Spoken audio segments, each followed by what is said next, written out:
आज हमारे हाथ में जो स्रोत हैं वो एक सवाल खड़ा करते हैं। सवाल सुनने में तो बहुत सरल है, पर है बड़ा गहरा। सवाल ये है कि आज के ज़माने में, मतलब जहाँ सब कुछ इतना ग्लोबल है, हमारी ज़िंदगी में नेटफ्लिक्स है, एआई है, वहाँ एक स्थानीय देवता, एक लोक देवता की शक्ति इतनी कैसे बढ़ सकती है कि वो 3-3 राज्यों के लाखों लोगों को अपनी तरफ खींच ले। आज हम इसी पहेली को सुलझाने की कोशिश करेंगे। हमारे स्रोत हमें ले जाते हैं राजस्थान के भिवाड़ी में। यहाँ बाबा मोहन राम का मंदिर है, जो दिल्ली, एनसीआर, हरियाणा और राजस्थान के श्रद्धालुओं के लिए एक बहुत बहुत बड़ा आस्था का केंद्र है। और ये सवाल इसलिए भी जरूरी हो जाता है क्योंकि ये सिर्फ एक मंदिर की कहानी नहीं है। ये आज के समाज में आस्था, पहचान और समुदाय की जो जरूरत है उसको समझने का एक जरिया है। स्रोत हमें बताते हैं कि बाबा मोहन राम को भगवान कृष्ण का ही एक अवतार माना जाता है। और यहीं पर आप देखिए बात दिलचस्प हो जाती है। एक तरफ कृष्ण का वो विराट अखिल भारतीय स्वरूप और दूसरी तरफ एक लोक देवता की स्थानीय जड़ें। हम यही देखेंगे कि कैसे इन दो देखने में अलग अलग धाराओं के संगम से एक ऐसी जगह बनती है जो अरावली की पहाड़ियों के बीच से निकलकर लाखों लोगों की जिंदगी का एक अहम हिस्सा बन जाती है। तो चलिए इसी संगम की गहराइयों में उतरते हैं। सबसे पहले यही समझते हैं कि ये लोक देवता की अवधारणा ये है क्या। स्रोत साफ कहते हैं कि बाबा मोहन राम की पूजा इसी रूप में होती है। पर जब हमारे पास इतने सारे शास्त्रीय देवी देवता हैं जिनकी कहानियां हम बचपन से सुनते आए हैं, तो फिर एक लोक देवता की जरूरत क्यों पड़ती है? ये अलग कैसे हैं? ये एक बहुत ही महत्वपूर्ण पॉइंट है। लोक देवता वो होते हैं जिनकी जड़ें आप कह सकते हैं जमीन से जुड़ी होती हैं। उनकी कहानियां किसी पुराने ग्रंथ या वेद में नहीं, बल्कि लोगों की जुबान पर, लोकगीतों में, स्थानीय किस्सों में जिंदा रहती हैं। वो कोई दूर स्वर्ग में बैठे देवता नहीं है, बल्कि एक ऐसे रक्षक हैं जो आपके बीच के ही लगते हैं, जो आपकी भाषा बोलते हैं, आपकी परेशानियां समझते हैं। अच्छा। वो एक बड़े भाई या गांव के मुखिया या एक चमत्कारी संत जैसे हो सकते हैं। उनका स्वरूप ज्यादा मानवीय और सुलभ होता है। मतलब एक ऐसा देवता जिससे आप सीधे सीधे बात कर सकते हैं, बिना किसी बहुत जटिल कर्मकांड के। बिल्कुल। लेकिन फिर यहाँ एक विरोधाभास नहीं है? अगर वो इतने स्थानीय हैं तो उनकी पहुंच तो सीमित होनी चाहिए थी। पर बाबा मोहन राम का प्रभाव तो 3 राज्यों तक फैला है। ये कैसे हुआ? हाँ, यहीं पर उनकी पहचान का दूसरा पहलू काम आता है, भगवान कृष्ण का अवतार होना। ये एक बहुत ही शानदार संतुलन है। आप देखिए, लोक देवता का स्वरूप उन्हें हर आम इंसान के लिए अपना और सुलभ बनाता है, जबकि कृष्ण से जुड़ाव उन्हें एक बहुत बड़ी पौराणिक और आध्यात्मिक वैधता देता है। ये उन्हें सिर्फ एक स्थानीय दायरे से निकालकर एक बड़े राष्ट्रीय मंच पर ले आता है। तो एक भक्त को एक ही जगह पर एक दोस्त जैसा देवता भी मिलता है और परब्रह्म का अंश भी। ये संयोजन बहुत शक्तिशाली है। और शायद इसी वजह से स्रोतों में इस बात पर इतना जोर दिया गया है कि यहाँ सच्चे मन से मांगी गई मुरादें पूरी होती हैं। ये कोई सैद्धांतिक ज्ञान नहीं है, ये एक सीधा साधा नतीजा आधारित विश्वास है।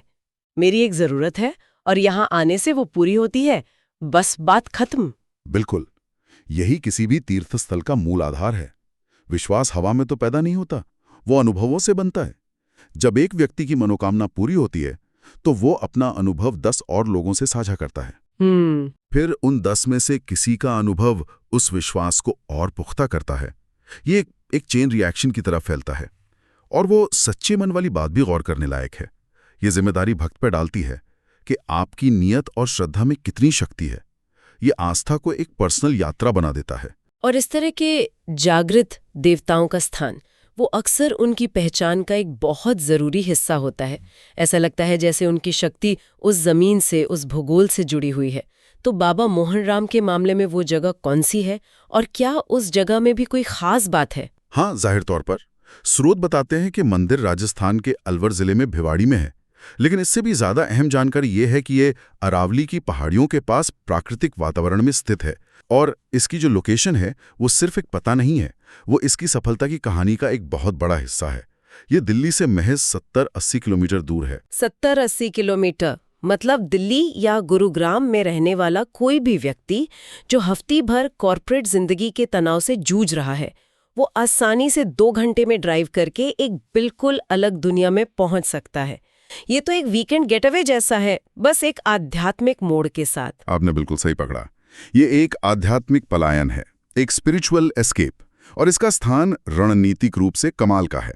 ये राजस्थान, हरियाणा और दिल्ली एनसीआर के त्रिकोण के ठीक बीच में है। ये कोई संयोग नहीं है। अच्छा। इसका मतलब यह है कि ये मंदिर सिर्फ आस्था का केंद्र नहीं, बल्कि एक तरह का सामाजिक और सांस्कृतिक मेल्टिंग पॉट भी बन गया है, जहां 3 राज्यों की बोलियां, पहनावे, परंपराएं सब एक साथ आकर मिलती हैं। आप वहां खड़े होकर महसूस कर सकते हैं कि कैसे अलग अलग संस्कृतियां एक साझा विश्वास के धागे में बंध जाती हैं। और इन अरावली की पहाड़ियों का जिक्र भी बार बार आता है।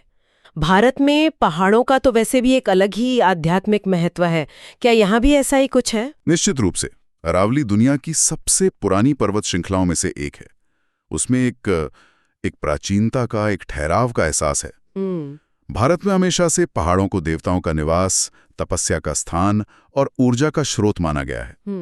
तो जब कोई मंदिर किसी पहाड़ की गोद में बसा होता है तो उसे एक नैसर्गिक पवित्रता अपने आप मिल जाती है। शहर के शोर शराबे और प्रदूषण से दूर ये प्राकृतिक माहौल ही मन को आधा सुकून तो वैसे ही दे देता है। ये भिवाड़ी जैसे तेजी से बढ़ते औद्योगिक शहर के ठीक बगल में एक शांत आध्यात्मिक नखलिस्तान, एक ओएसिस की तरह है। ये एक दिलचस्प विरोधाभास है। एक तरफ भिवाड़ी का औद्योगिक विकास है, फैक्ट्रियां हैं, शहरीकरण है, और दूसरी तरफ उसी के साये में एक ऐसा केंद्र है जो लोगों को जड़ों की ओर, प्रकृति की ओर और अध्यात्म की ओर वापस खींच रहा है। और यही इसकी प्रासंगिकता को और बढ़ा देता है।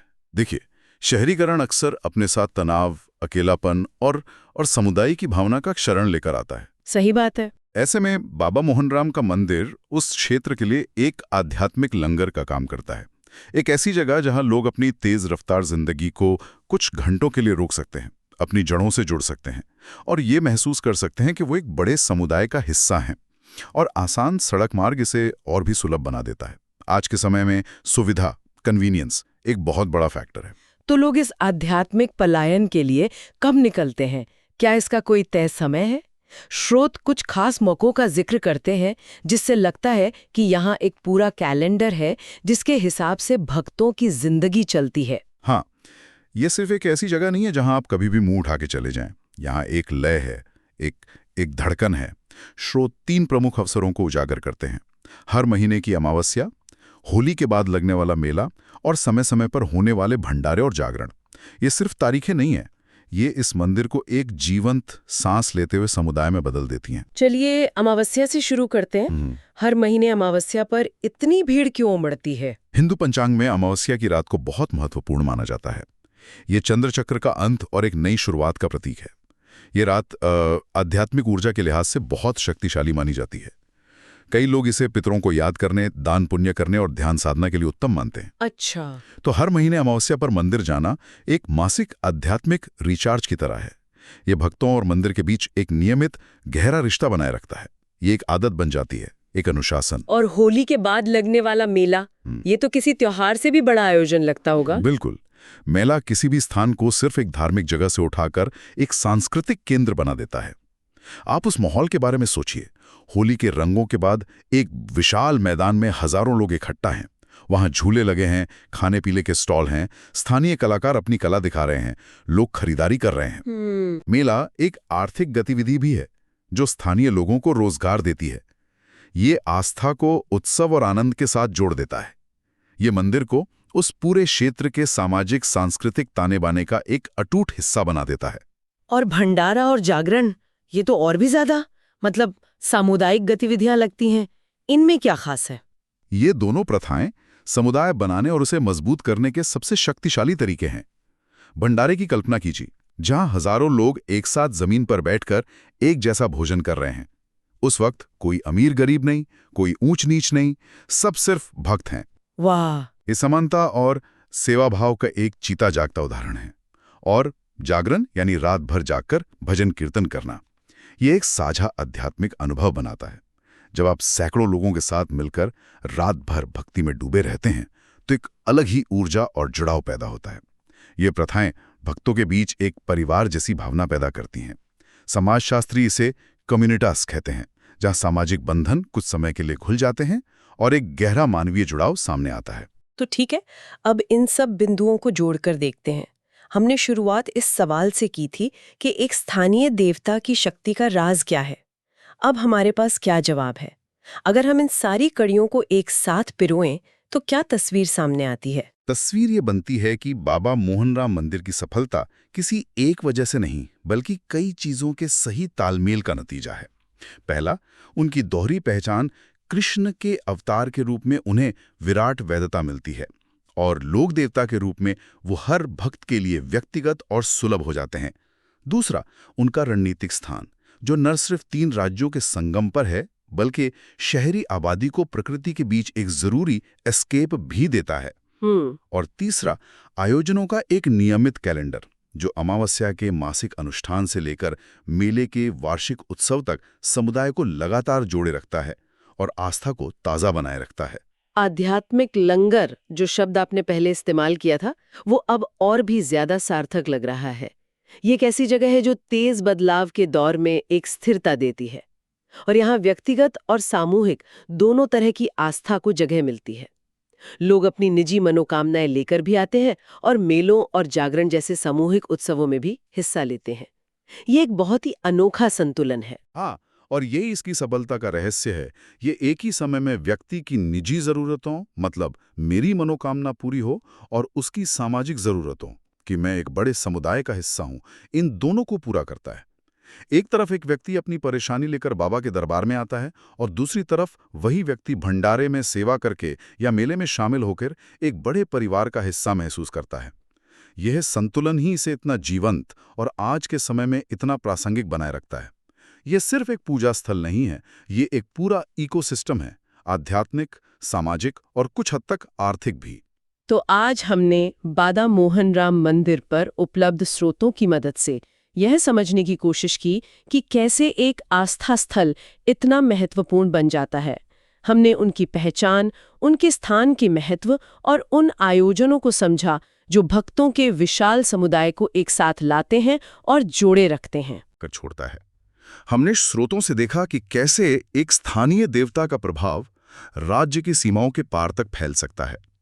यह सोचने पर मजबूर करता है कि आज के इस डिजिटल युग में, जहां हमारी पहचान और समुदाय ऑनलाइन बन रहे हैं, जहां हम मीलों दूर बैठे लोगों से तो जुड़े हैं, लेकिन शायद अपने पड़ोसियों से नहीं, वहां इस तरह के भौतिक, जमीन से जुड़े आस्था के केंद्र भविष्य में क्या भूमिका निभाएंगे? क्या इनकी प्रासंगिकता और बढ़ेगी?